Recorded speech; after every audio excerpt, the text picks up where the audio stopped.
LGI shit, man. Let's get rich.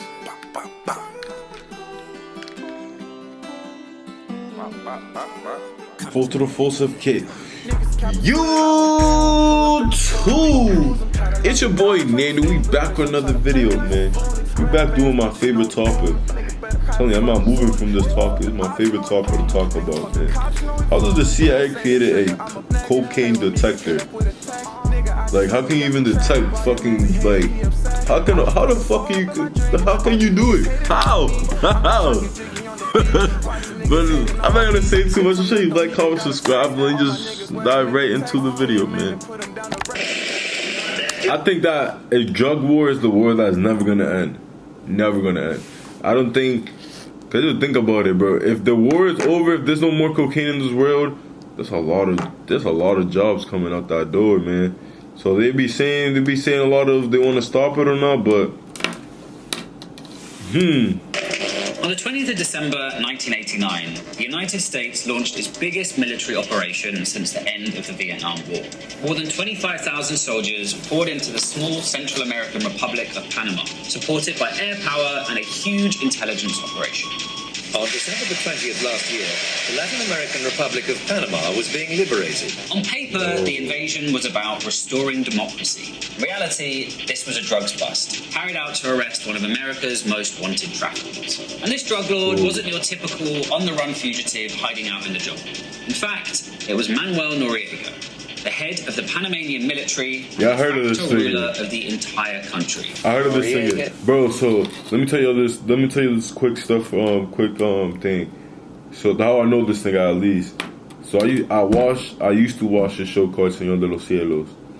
It's about this big ass fucking cartel in Medellin, Mexico. He's from there. But yeah, he was a big, and when he did deals in Panama with like when he did deals over there, he was usually that dude. He was usually there. Responsible for the terror on our streets. And somewhat awkwardly for the US, Noriega had been a key American ally and a CIA intelligence asset for decades. This is how the Cold War met the war on drugs, and how the CIA helped to create cocaine dictator. Okay.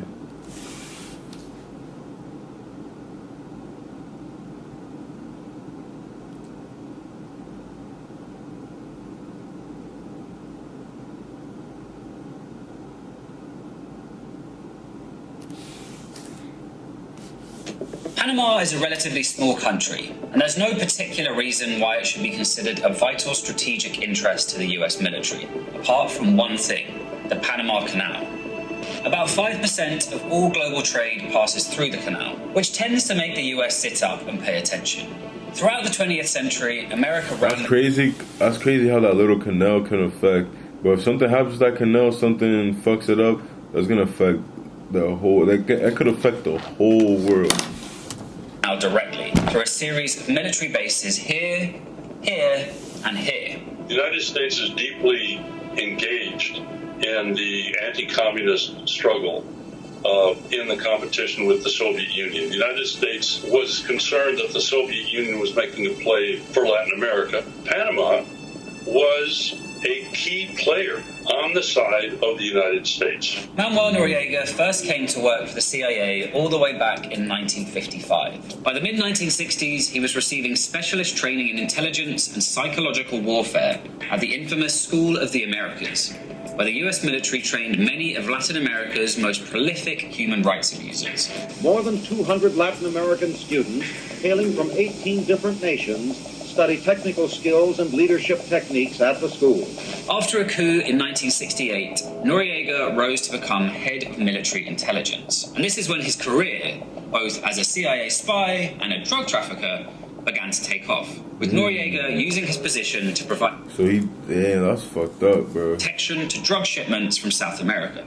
Essentially, he's taking money from drug traffickers to help them out.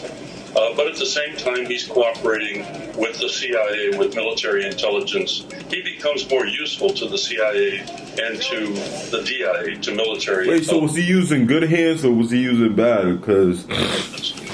perhaps the most controversial question surrounding Noriega's involvement with US... He was definitely involved. But he probably took the people that less benefited him and turned them in. So he could be good on both sides. ...is how much the CIA knew about his drug trafficking, and either chose to ignore it or actively protect him. This is particularly relevant to future President George H.W. Bush, who in the mid-1970s was head of the CIA.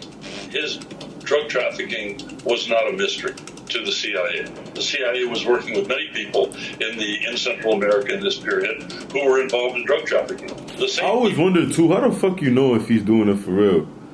Like how, like is his name around, like, or like does he need to shine on some shipments I need to go out to? Like, how the fuck do you know? On our behalf, in many cases, we're also transporting cocaine. George Bush, in 1976, is head of the CIA. Noriega actually goes to meet with Bush in Washington around this period. Noriega's involvement in drugs was serious enough that as early as 1972, the Nixon White House actually considered assassinating him. But he was considered so essential by the CIA and the Pentagon that the plan was never carried out.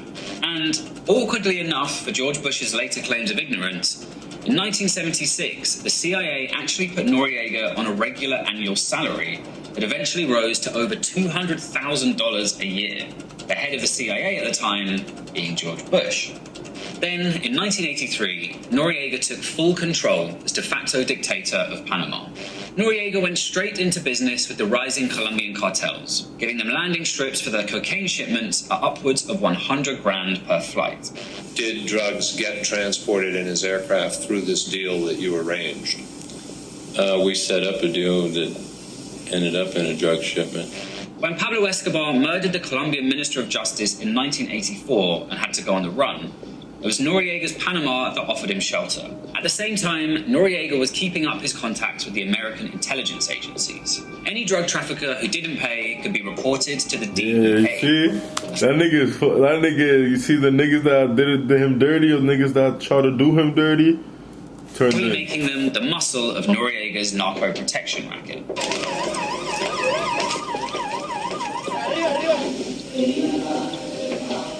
I feel bad for the families, bro. Around the 70s all the way to like the 90s, with like Pablo Escobar or Chapo's. I forgot Chapo's. So before Chapo, there was another guy. I forgot his name, but before Chapo, there was another guy, bro.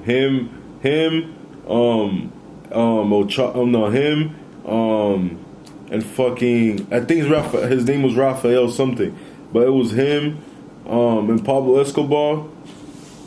Bro, the 80s, the 70s and the 80s were fucking north bad over there, bro. For decades, America had encouraged Panama to resist communism by becoming the Switzerland of Central America, establishing a strong banking sector with extremely strict privacy laws. This, of course, was very handy for drug cartels needing to launder money, and plane loads of cash began flying in from Miami, with Noriega providing protection until the money could disappear into the opaque Panamanian banking system. The drug underworld is swimming in a sea of money that filters back into the legitimate economy. The real money starts pouring in. The cartels in Colombia are now very active. Drug trafficking is going out of control.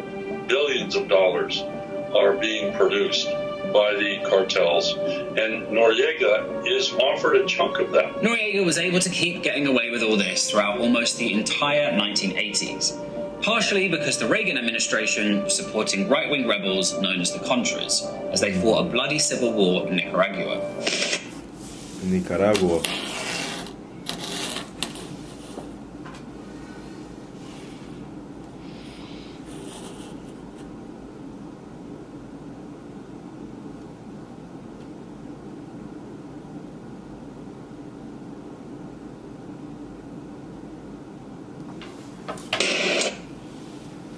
Administration was supporting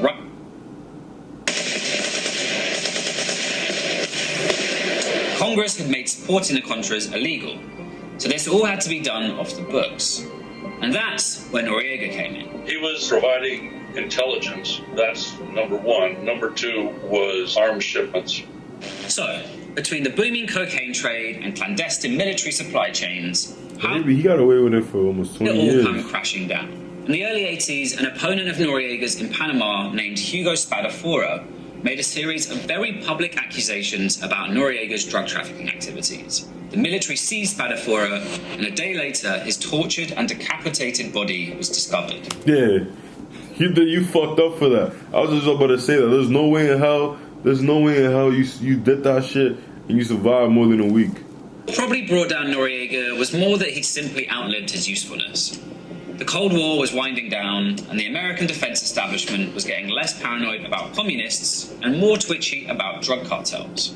If we can't take Noriega with the power that we have in the area, how are we going to deal with the drug lords in Mexico, in Colombia, in Bolivia, and when are we Right, because that's paying a month, so that's part of month, so that's not even in the top.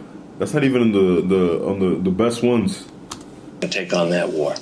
In 1988, Noriega was indicted in a Miami court on multiple drug trafficking charges. During his election campaign, George Bush had been questioned about his CIA links with Noriega, but that didn't stop him from winning the presidency a year later.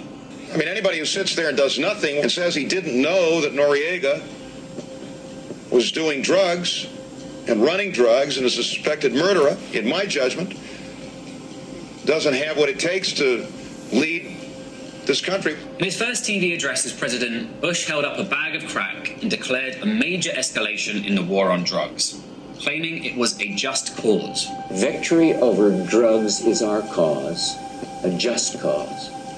And with your help, we are going to win.